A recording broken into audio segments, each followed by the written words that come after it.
ഇന്നലെ അമ്മച്ചി എന്നെ പറ്റി വല്ലതും പറഞ്ഞോ? ആള് ഞാൻ വിചാരിച്ച മാതിരി അല്ലല്ലോ. അയ്യോ ഞാനോ? അമ്മച്ചി ചുമ്മാ പറയുന്നതാ. സ്വന്തം മോളെ പറ്റി ഒരമ്മച്ചി അങ്ങനെ ചുമ്മാ പറയൂ? അങ്ങനെ മുഴുവനും ചുമ്മാതല്ല, പക്ഷെ കൂടുതലും ചുമ്മാതാ.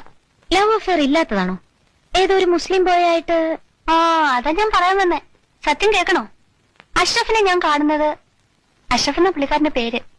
ഞാൻ എന്നും ടൈപ്പിന് പോകുന്ന വഴിക്ക് അഷ്റഫ് അവിടെ കണ്ട് നിൽക്കാറുണ്ടായിരുന്നു പോലും. ഞാനാണെങ്കിൽ വീട്ടിൽ നിന്ന് ഇറങ്ങിയാ പിന്നെ ഇടത്തോട്ടും വലത്തോട്ടും നോക്കുന്ന പ്രശ്നമേ ഇല്ല.